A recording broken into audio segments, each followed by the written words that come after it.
to adjust their approach, whether it's during a transaction or in a training or motivating a team member. Adjust your approach based on the needs of your audience. To dive deeper into that, please help me welcome all the way from the United Kingdom, Diamond Director, Cliff Walker. Hey, thank you very much. Thank you for inviting me. If we can have my slides up there, please, that would be great. Okay, so I'm delighted to be part of this incredible event, and I hope over the next few minutes that I'm going to be able to share with you some information that will have a positive impact on your business. And we're going to be talking about the skill of communication, and of course that's a critical skill if you're going to be a successful leader.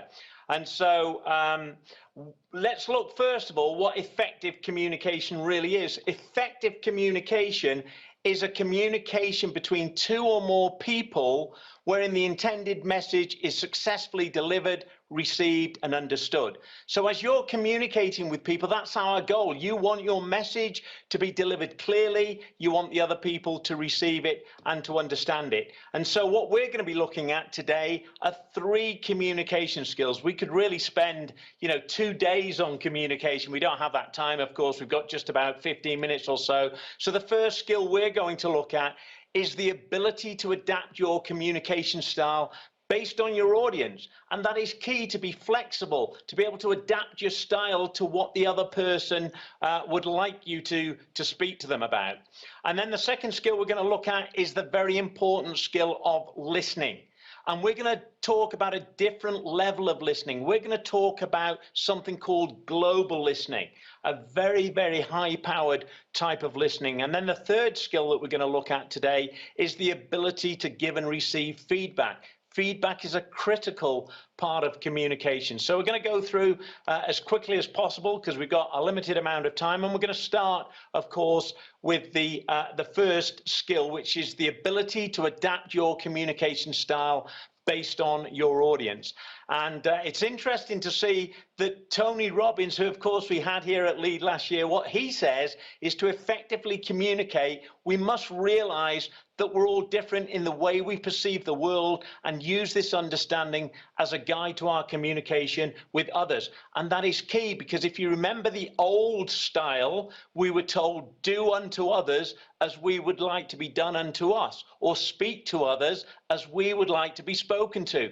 That is not the case. We want to be speaking to people and communicating with people in the way that they want to be spoken to and in the way that they want to be communicated with. So we're going to start to look at how you can adapt your communication style to meet the needs of other people. And we're going to start with 5 simple steps. Step number 1 is to know your own communication style. What is your preferred style of communication? In a little while, we're going to look at a tool called DISC that is a really helpful tool to help you identify your communication style. But is your style dominant and direct? Or are you more inspirational and more of an influencer? Are you a steady or supporting type of communicator? Or do you like to be conscientious and detail conscious? Know your communication style first. And then secondly, listen closely to the speaker when you're communicating with them to understand their style. How are they speaking to you? Are they speaking fast and short and getting to the point quickly? Are they loud and jovial and having fun when they're speaking to you? Are they more empathetic and caring, or are they more detail oriented? Those are the different styles. In fact, there are 4 different communication styles that we're going to look at on the next slide or 2. And then what you want to do as step 3 is move into self-observation mode. What do you see or hear? Try and rise above the conversation. Are you really listening to the other person? Are you engaged in the conversation?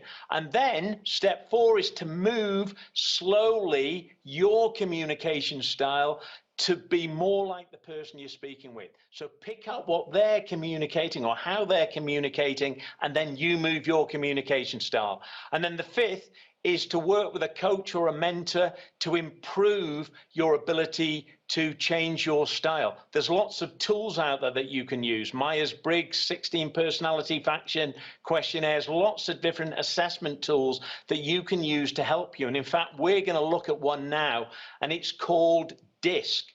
And DISC is a really powerful framework for understanding behavior styles and then being able to adapt your communication accordingly. So here are the 4 different styles that we spoke about. You've got the dominant style. Those are the people that are direct, they're results oriented, they're firm, they're strong-willed, they're forceful type people. Then on the right side, you've got the people of influence. They're more outgoing, enthusiastic, they're more optimistic, high-spirited, lively, fun-loving type people. And then bottom left, you've got the conscientious quadrant. Actually, that's where most of the accountants live. Actually, they're the analytical people. They're the reserved people. They're more precise. And then on the right, you've got the even-tempered, accommodating, patient, humble, tactful people. So one thing that I recommend is that you take your own DISC profile to understand your personal style. You can go onto Google and you can have a look. There's lots of different communication tools or lots of places where you can get DISC. Here is a profile, and this is my profile. I had this done with my leadership coach in November. You can see that I'm a very high D. So if you understand that I'm a high D, you want to be speaking to me in the way a high D wants to be spoken to. They want big picture stuff. They want you to talk quickly. They don't want you to get bogged down on details. They don't want to be looking at all the details and seeing all the graphs. They want big picture stuff. So another tool that I want to share with you is something called Crystal Nose. So if you make a note of that, www.crystalnose.com. At Crystal Nose, 2 things. Firstly, you can go and get your DISC profile completed at Crystal Nose, but they have an incredible tool that you can add to your browser that will help you understand the communication styles of other people if you're using LinkedIn. So here's my LinkedIn profile.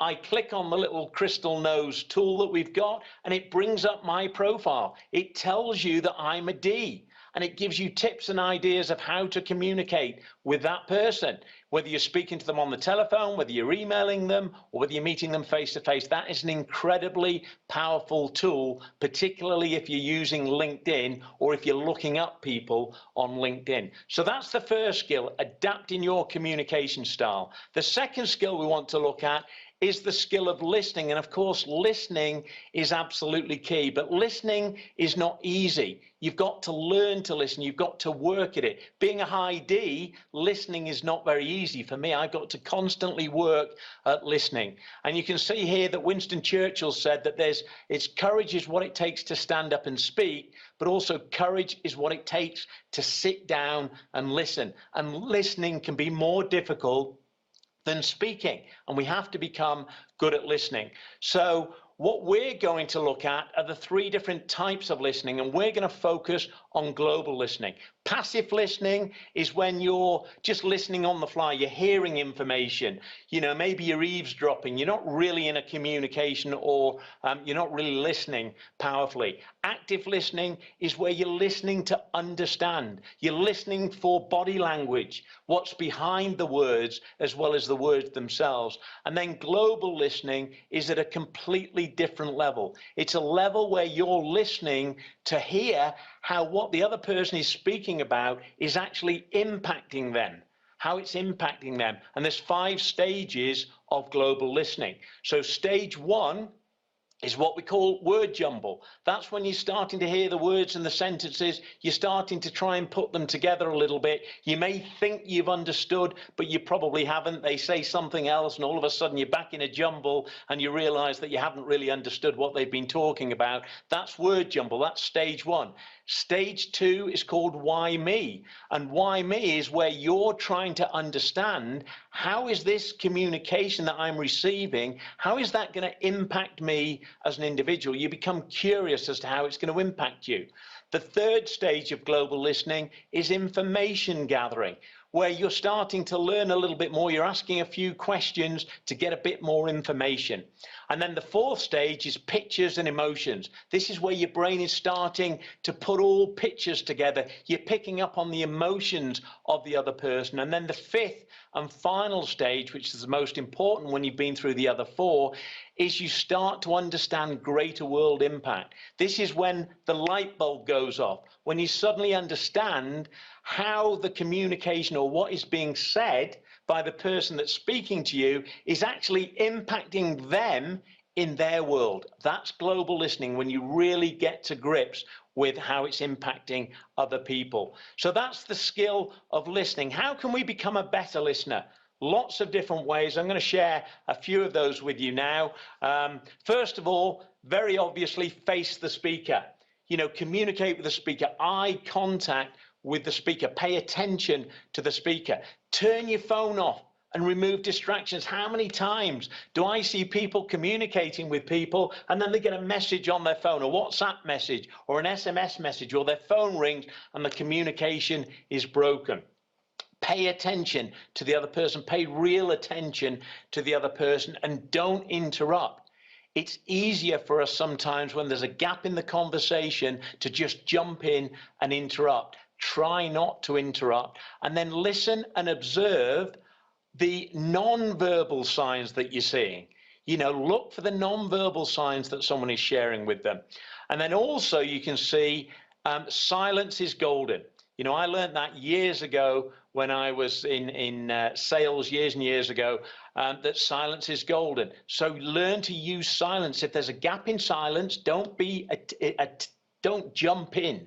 You know, don't be tempted to jump in. Listen to what the other person is saying. And then there's another one on there just above that. Consider using an assessment tool like the personal listening profile. Again, go to Google and Google personal listening profile. That is really helpful. So DISC will help you understand your communication style, and the personal listening profile will help you understand your listening style.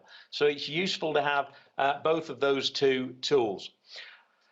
Okay, so finally, we're going to look at the skill of feedback. Skill number 3, the ability to give and receive feedback. And here's what Bill Gates says about feedback. We all need people who will give us feedback. That's how we'll improve. So the important thing is we need to be able to receive feedback so that we can improve. But really, as a leader, we also need to be able to give feedback to people, because our job as a leader is to help people improve. So we're going to look at giving and receiving feedback. But recognize that feedback is not criticism. It's not condemnation. It's not judgment. In fact, feedback is critical for a positive learning environment. If you're looking to develop people in your team, then feedback is a really important part of that. And effective feedback, it should arrive in the spirit of improvement of the individual on the team. It should be received as positive information for feedback. So let's look at how to give positive feedback. Firstly, you want to focus on the behavior. Don't be focusing on the person. Catch people doing something right as often as you can so that you can give them some positive feedback. And when you're giving that feedback, make it clear and specific about what it is, and show the person how their actions have actually helped the business, how they've helped the team. They made a contribution at a meeting, for example, how their contribution has helped. And then speak to the person afterwards and thank them again for a job well done. That's how to give positive feedback. Here's how to give more sensitive feedback, or sometimes negative feedback. Again, focus on the behavior and make a note to follow up later with your team member, but do it in a timely fashion. You know, don't leave it 3 weeks. You need to communicate fairly quickly after the event so they remember what you're talking about. Again, focus on the behavior, not the person. Be very clear and specific. And again, state clearly and show and demonstrate how their actions are reducing their overall effectiveness. And then you can set goals with them, SMART goals, specific, measurable, achievable, relative, and time-bound goals to help them improve. That's a key part of the feedback. And then help your team member implement those goals, keep them accountable, and follow up with them on a regular basis. So that's giving sensitive feedback. What about receiving feedback? That's a key part as well. We need to be able to receive feedback, be open to receiving feedback, listen closely to the feedback. Don't interrupt people. Be open and receptive to the feedback that you're listening to. Don't get defensive. Stay in curiosity mode and do your best to understand the message and ask questions if you're not clear. Get clarity on what that feedback means to you. Don't interrupt the other person.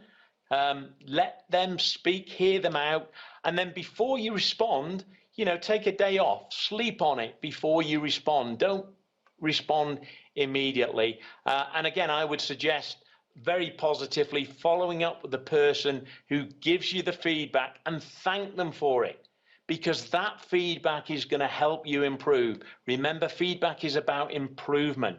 It's not about judgment. It's not about criticism. It's about helping you become better. And that's your job as a leader, to give that feedback to other people to help them become better. So as we wrap up, just to summarize, we've looked at those 3 skills. We've looked at the ability to adapt our style. We've looked at listening. We've looked at feedback. Effective communication is critical if you're going to be a successful leader. Communicate with people the way in which they want to be communicated, not the way you want to be communicated. Learn more about global listening. Learn to embrace global listening. Really put time into learning how to listen more effectively. It's something I have to really work on. I'm not the best listener in the world, being a high D. Work on that, and then be open to giving and receiving feedback. So we've taken our 15 minutes today. I hope that's been helpful. I hope it's been useful, and I hope it helps you improve your skills in communication. Thanks for inviting me to be on here, and have a great rest of the event.